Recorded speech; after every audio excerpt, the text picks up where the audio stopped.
You are listening to Zimbabwe News. Keep listening to Zimbabwe News.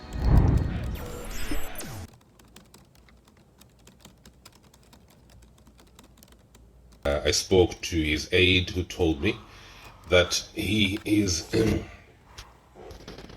So yes, well, here we are, viewers, witnesses, and just want to say I contacted the aide of, actual fact, I contacted the finance minister himself, and I briefly spoke to his aide who told me that Mthuli Ncube is currently in cabinet, and they told me that things are normal. Hope people can hear me right now. Please do let me know if you're struggling to hear the picture or the sound. And so they told me that he is currently in cabinet right now, Izoji, as we speak. So if what they told me is true, then it's business as usual in Harare today. Nothing has changed as far as Mthuli Ncube is concerned. Just wanted to bring this out here in our engagement of yours witnesses because of floating reports that have been alleging that he has been quarantined following his PAs being tested positive. However, there's a male person who picked up Mthuli Ncube's phone and who spoke to me, and I can't verify right now if that male is the aide who was being talked about in networks. They're being reported widely since last night, alleging that they tested positive and that Mthuli Ncube is now quarantined. So this is the briefer, our viewers, readers, and listeners. And just as we continue here on this, I hope people can hear me. We would like to connect right now, hopefully, to the former Minister of Indigenization, Patrick João, and so he could give us his own. He's got an article that he has published today, and his article is titled. It is titled on his website. It is titled.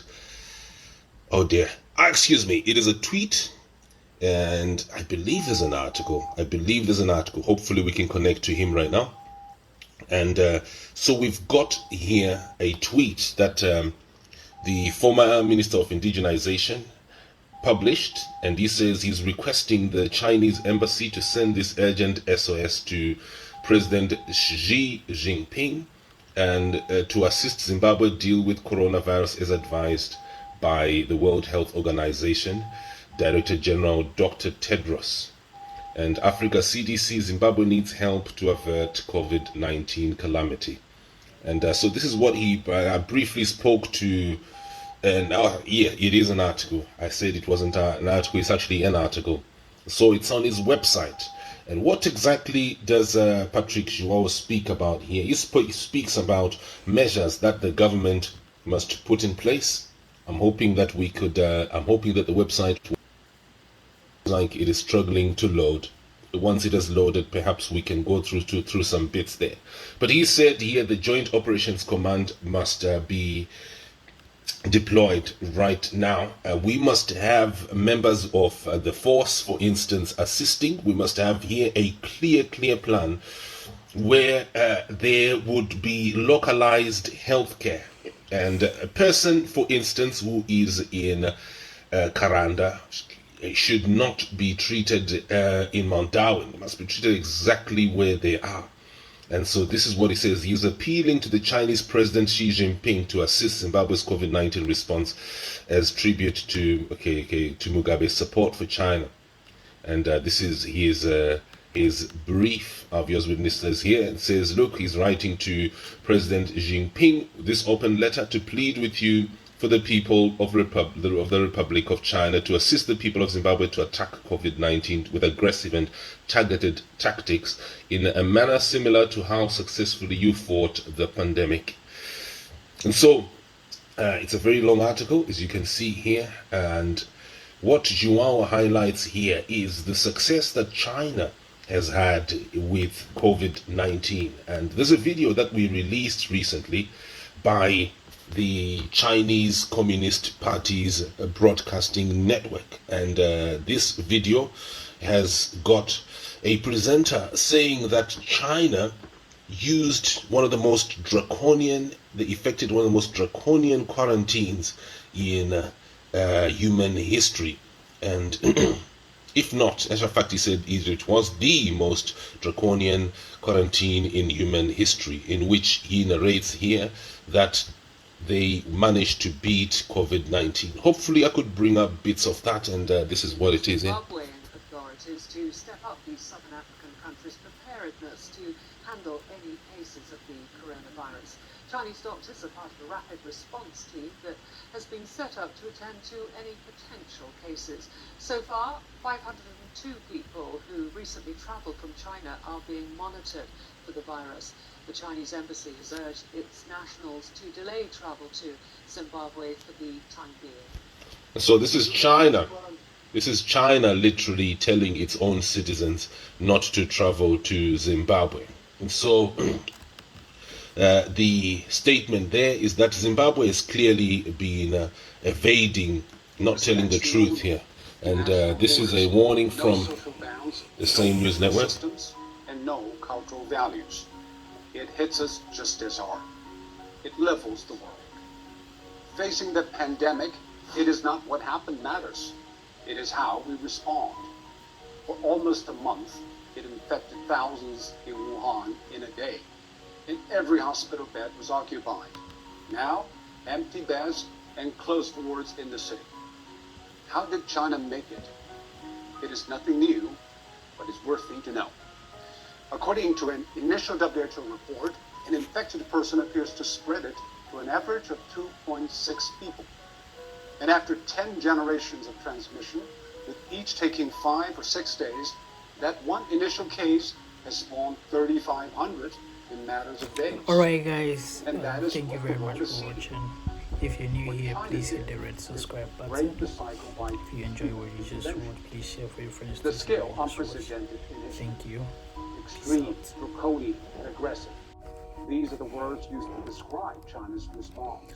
But now, people have come to terms with the new norm, lockdown. Some people say, isn't that a violation of individual rights?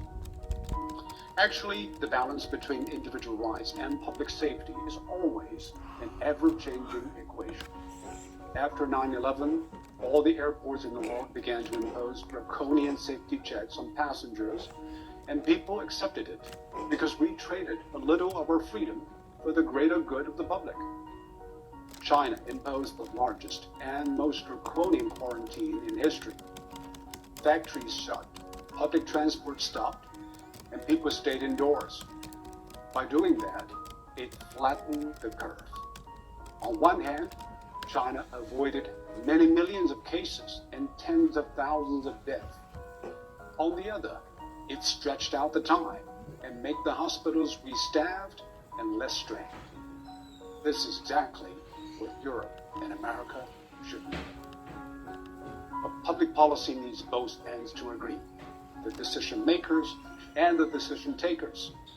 Quarantine is indeed extreme and extremely restrictive. It needs the people in lockdown to be honest and cooperative. I think what the people of Wuhan did was exceptional. They had the courage, tenacity, and resilience to stay housebound for days, weeks, and months. Most view the quarantine as a civic duty, and that is why it worked. Public health methods are universal. They either work or they don't. We are all human beings. Our epidemiology is the same, but we have different economies, demographies, and sociologies. Facing a global pandemic, every nation needs a new contract signed between its politicians, businesses, and the public. Desperate times ask desperate measures. This is a desperate time. And So here we are. Politics. So here we are, viewers, witnesses. That's the bit there. Excuse me. And then he also said there, and we should put politics ahead of public. We should not put politics ahead of public health. So we're going to be cutting right now, viewers, witnesses. Good afternoon to you. Whoa.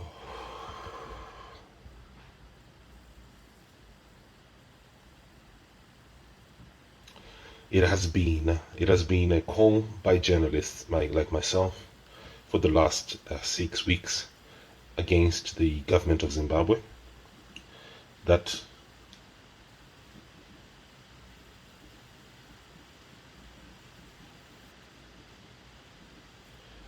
there is need for the government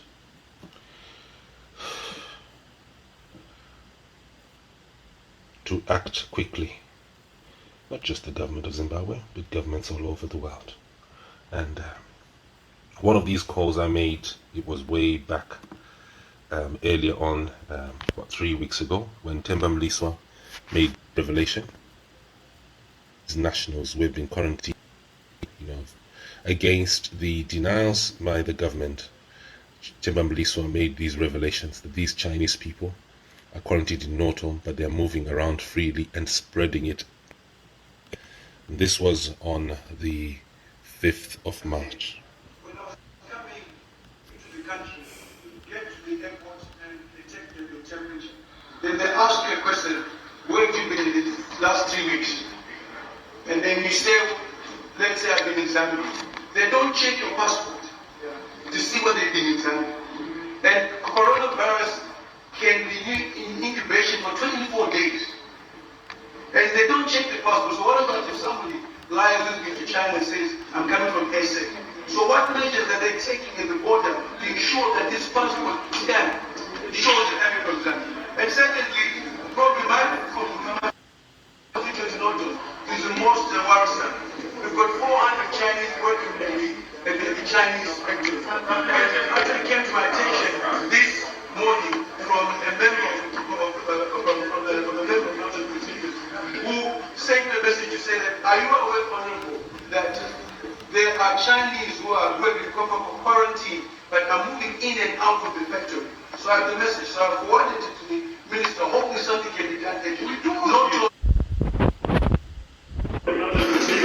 Who sent a message to say that, are you aware, Honorable, that there are Chinese who are going to quarantine but are moving in and out of the factory?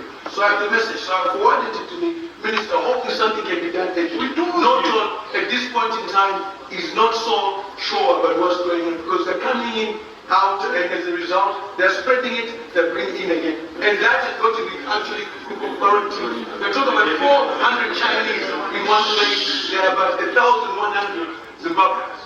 So to me, attention needs to be taken in terms of eliminating that illogical interest. Thank you, Mr. Speaker. Not only taking for operation, but I think on the first part of the operation, it was very safe.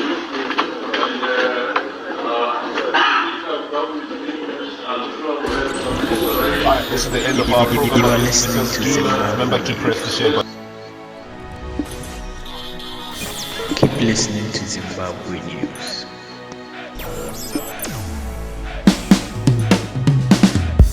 Keep listening to Zimbabwe News.